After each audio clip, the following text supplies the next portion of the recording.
This is Thoughts While Thinking, and enjoy this special report. I think you'll like it.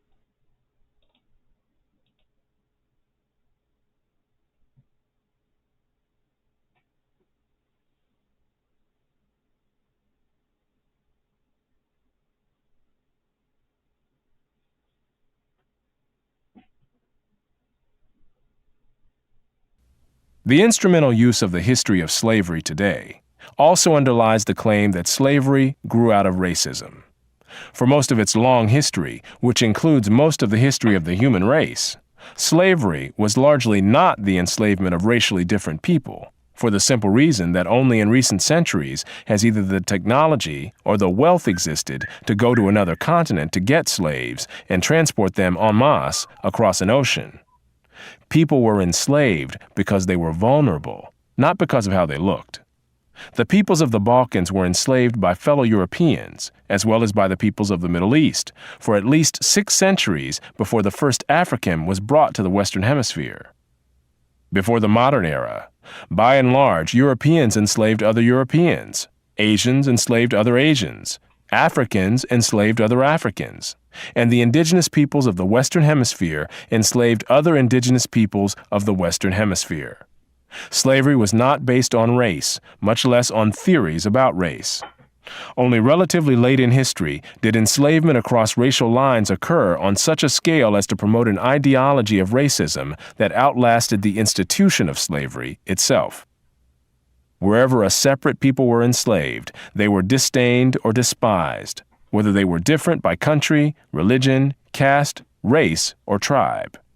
In East Africa, the Maasai were feared slave raiders, and other African tribes, either alone or in conjunction with Arabs, enslaved their more vulnerable neighbors. As late as 1891, it was reported that Manyuema slavers had demoralized surrounding tribes, destroying crops, and famine reigned everywhere.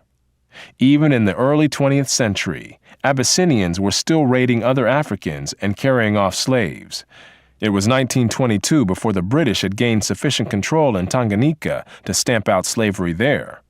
Arabs were the leading slave raiders in East Africa, ranging over an area larger than all of Europe. The total number of slaves exported from East Africa during the 19th century has been estimated to be at least 2 million. The form in which the story of slavery has reached most people today has been along the lines of the best-selling book and widely watched television miniseries Roots by Alex Haley. Challenged on the historical accuracy of Roots, Haley said, "I tried to give my people a myth to live by." This instrumental use of history, or purported history, is open to the same objections as other instrumental myth-making. Despite the impression created by Roots, during the era of the massive slave trade from West Africa, a white man was more likely to catch malaria in Africa than to catch slaves himself. The average life expectancy of a white man in the interior of sub-Saharan Africa at that time was less than 1 year. By and large, men from Europe or the Western Hemisphere came to the coasts of Africa, bought their slaves, and left as soon as possible. Even so, the death rates among the white crews of the ships carrying slaves to the Western Hemisphere were as high as the death rates among the slaves themselves. It was only much later, after quinine and other medical measures enabled Europeans to survive where there were tropical diseases, was it possible for them to invade Africa in force and establish empires there. But by then, the Atlantic slave trade had already been ended. During the era of that trade, Africa was largely ruled by Africans, who established the conditions under which slave sales took place. The crew of a slave ship was in no position to defy African rulers and their armies by going out across the land and capturing people willy-nilly. The stronger African peoples captured and enslaved the weaker peoples. The same pattern found over the centuries in Europe, Asia, the Western Hemisphere, and Polynesia. In Nyasaland, the Ngoni and Yao swaggered over and terrorized other tribes. In Uganda, the Baganda made life miserable for their neighbors. And the Nyoro and Hima of Anko enslaved Toro women and children. The Tutsi dominated the Hutu in Rwanda. The Maasai lorded it over the Kikuyu and Kamba. and the latter, in turn, held the Indorobo in a kind of serfdom. It was precisely the fact that Europeans, except for the Portuguese, seldom participated in the raids that captured and enslaved Africans that enabled most people in Europe and the Americas to remain oblivious to the traumatic experience that this was, with some Africans committing suicide to avoid capture and wives being whipped as they tried to cling to their husbands or children.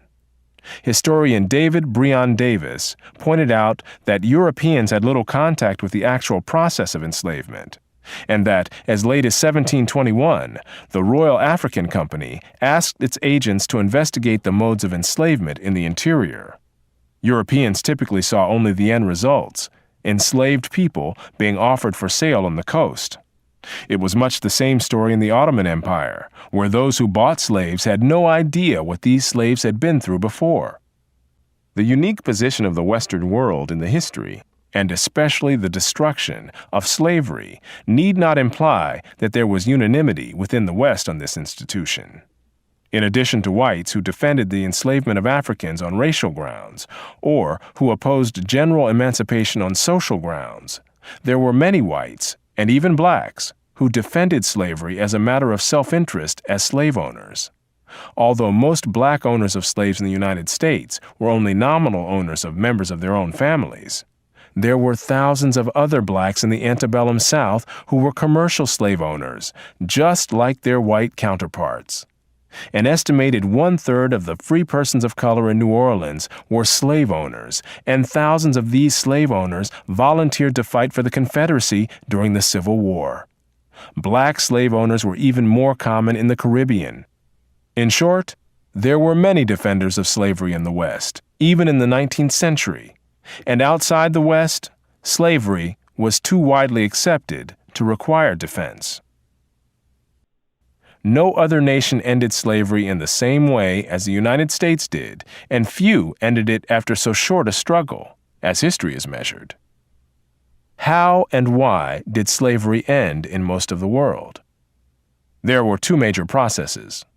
Over the centuries, as more and more territories around the world consolidated into nation-states with their own armies and navies, raiding those territories to capture and enslave the people who lived within them became more hazardous in itself, and also risked military retaliation against the countries from which the raiders came. Thus, more and more peoples became off-limits to slave raiders over time.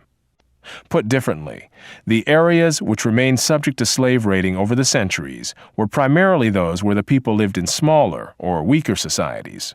Such societies continued to exist where it was difficult, for geographic or other reasons, to consolidate large areas under one government.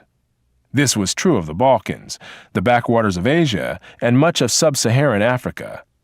By the early modern era, sub-Saharan Africa, with its numerous and severe geographic handicaps, was one of the last remaining areas from which vast numbers of people could be enslaved.